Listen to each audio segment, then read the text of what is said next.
Warren Buffett just doubled down on a surprising stock, Constellation Brands. Most people expect him to stick with boring blue chips, but this move reveals a much more strategic and profitable approach. What convinced Buffett to load up on a company that's known for beer, spirits, and even new bets like cannabis-infused drinks? The answer goes deeper than the headlines. You'll see how details like a 52.3% gross margin and a forward PE under 15 help change his mind, showing this isn't just another consumer brand. If you've ever followed Buffett's ticker-only approach, drop "why" in the comments. So why would Buffett bet big on a beverage company? Let's break it down. Warren Buffett's decision to ramp up his stake in Constellation Brands surprised a lot of market watchers. In Q1 2025, he added more than 6 million shares, a 13.52% increase in just one quarter. But that's only the beginning. Buffett saw something most investors missed. Constellation Brands isn't just about recognizable beers.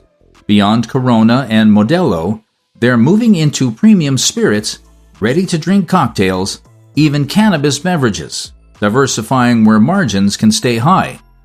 These brands show up at every barbecue, dinner party, and beach trip, which means consistent demand and strong consumer recognition. But what really sets Constellation apart is how they're redefining what it means to be adapting quickly to new trends without losing their core audience. Financially, Constellation delivers tech-like margins, over 50% gross, nearly 40% EBITDA, and 19% free cash flow, proof of pricing power. For every dollar in revenue, more than half stays in the business after covering production costs. These kinds of numbers are rare in the beverage sector and point to a company that can thrive even when economic conditions shift. Buffett has always favored businesses that can raise prices without losing customers, and Constellation's financials show they have that edge. Valuation is another piece of the puzzle. Constellation trades at an EV over EBITDA of 11.4 and a forward price-to-earnings ratio of 14.5. These 11.4 times EV over EBITDA and 14.5 times forward PE multiples highlight his favorite combo: fair price on a high-margin franchise. For a business that generates steady free cash flow, has top-tier brands, and can expand profitably, Buffett sees value where the market might be looking the other way. It's not just about the numbers, though. Constellation's leadership is steering the company into growth areas with discipline. Their push into premium spirits, ready-to-drink cocktails, and even early moves into cannabis beverages shows an ability to evolve without losing focus. This isn't about chasing fads, it's about strategically positioning for where consumer tastes are heading. By diversifying while maintaining strong margins, Constellation is building a platform that can weather changing trends and capitalize on new opportunities. So why did Buffett double down? It comes down to a blend of consistency and opportunity. Constellation has established brands and reliable cash flows, but also clear avenues for growth.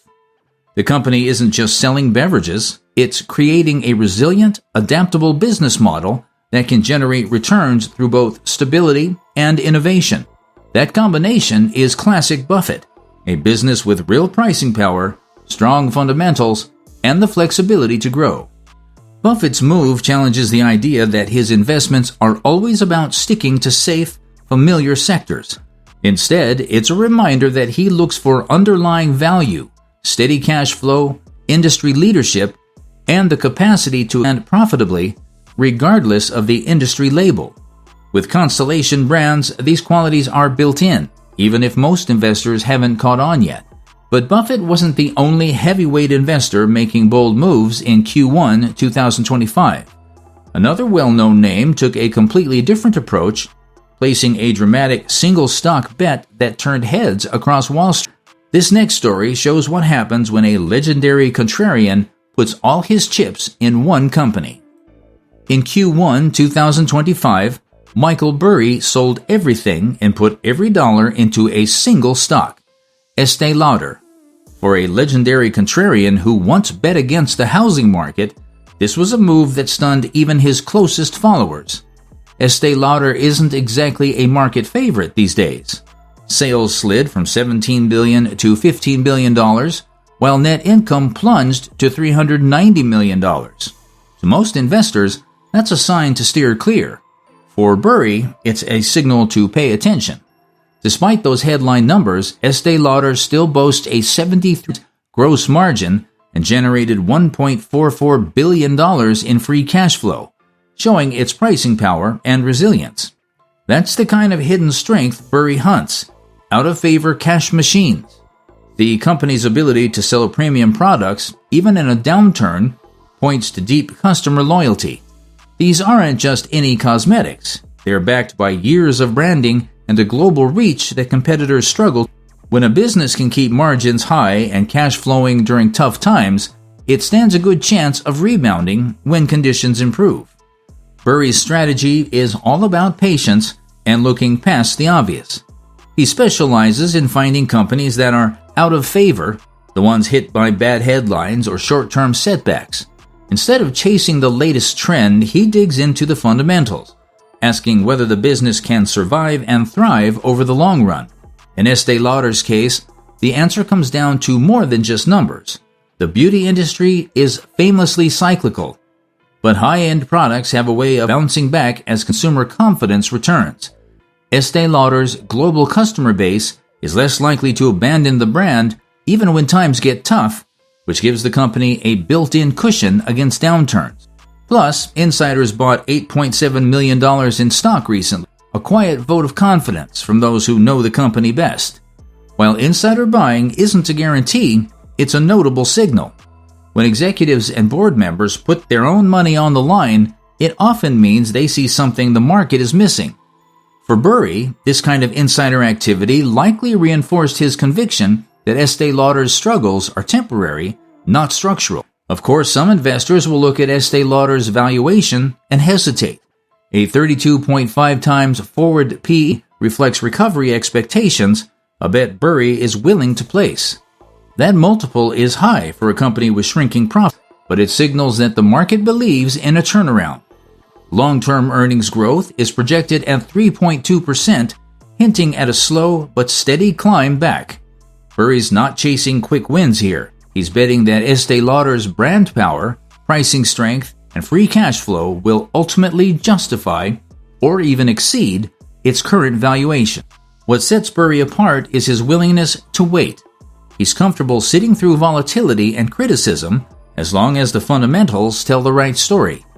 For him, Estée Lauder's situation isn't a red flag, it's an opportunity. He looks beyond falling revenue and tightening profits, focusing instead on cash flow, brand loyalty, and insider confidence. This approach has defined his most successful investments, finding value where others see only problems.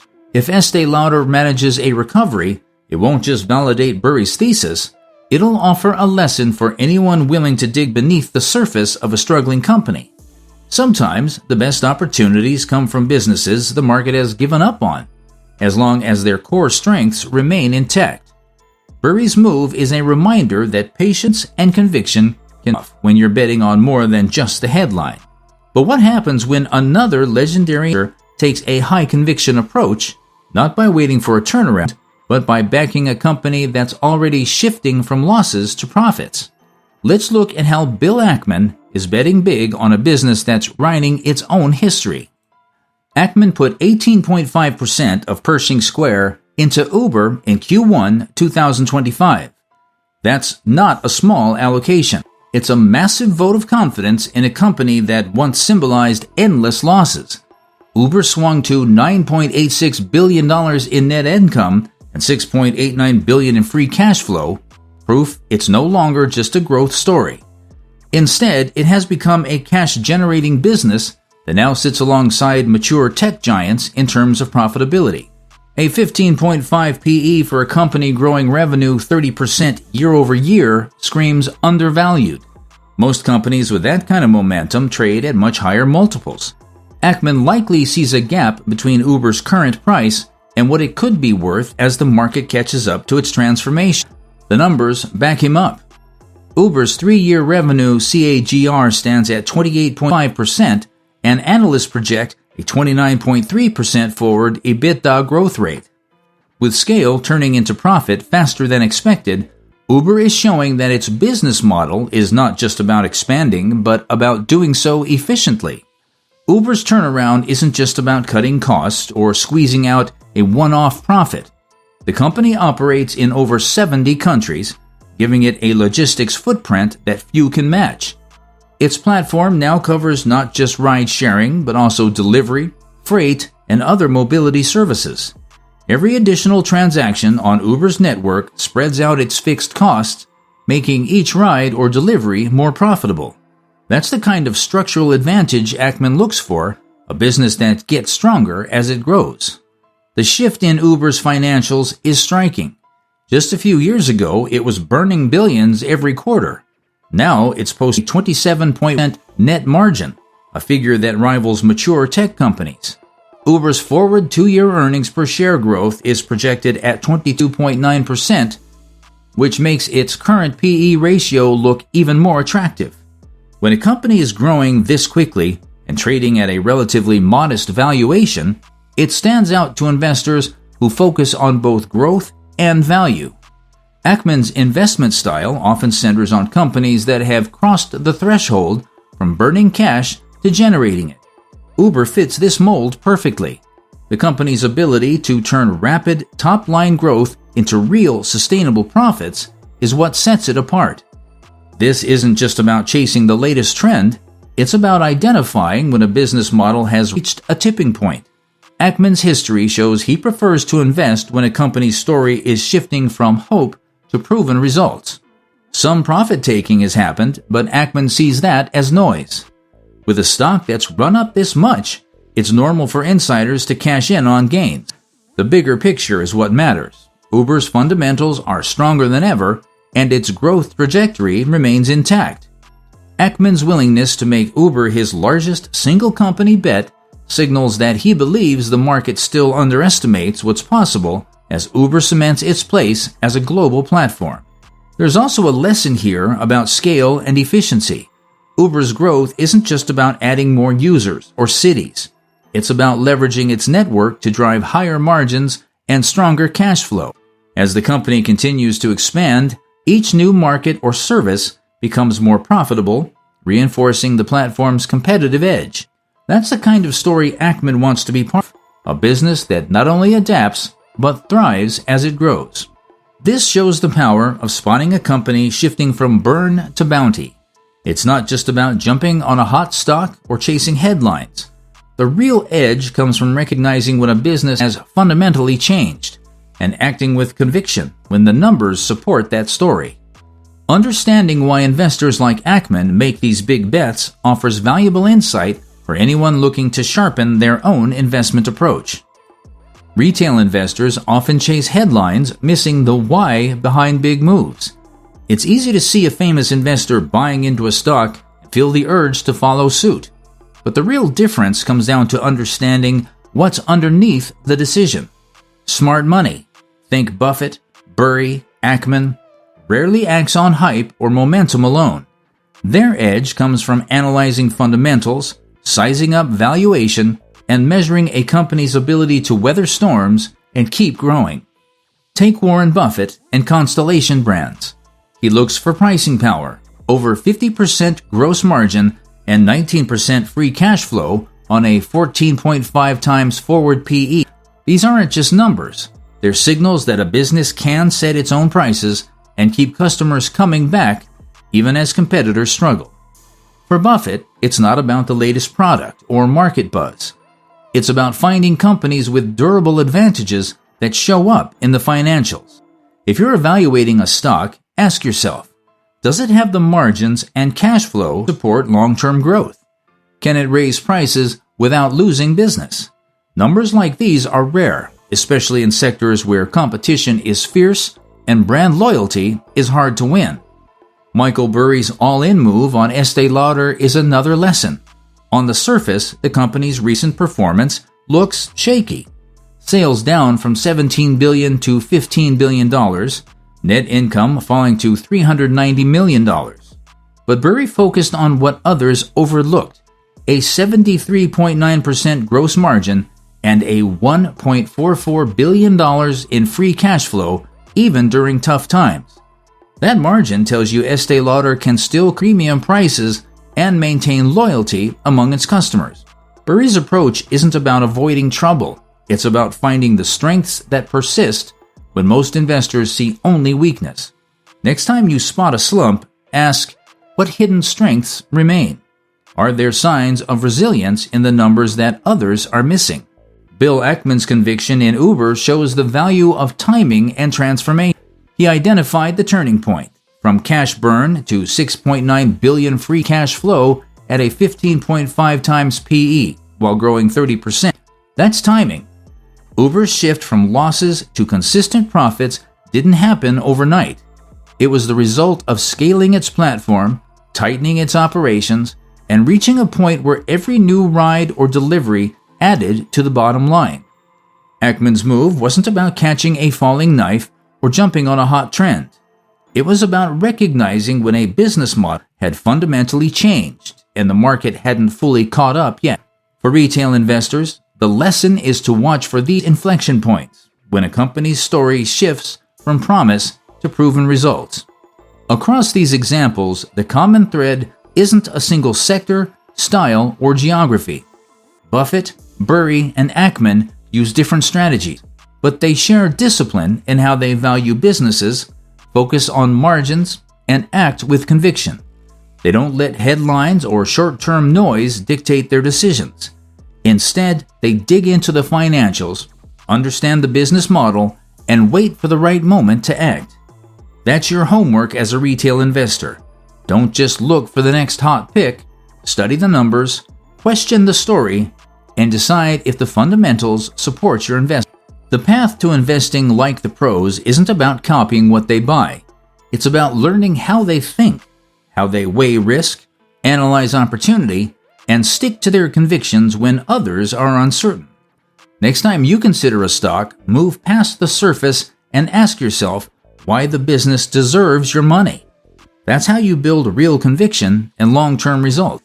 Keep these principles in mind as you refine your own strategy. The difference between chasing returns and building wealth comes down to discipline, analysis, and the willingness to ask the hard questions. Investing with confidence means digging deeper than the headlines and understanding what drives each decision. Buffett, Burry, Ackman, and others don't just pick stocks. They analyze cash flow, margins, and long-term business potential before committing. That's the foundation of their conviction. Before you chase the next hot tip, ask yourself, do I grasp the why? Look for the financial strength, valuation, and business fundamentals that make a company worth owning. This habit will help you move from guessing to making informed choices that last. If you found this breakdown useful, hit subscribe to stay on top of smart money strategy. Remember, smart money buys reasons, not symbols.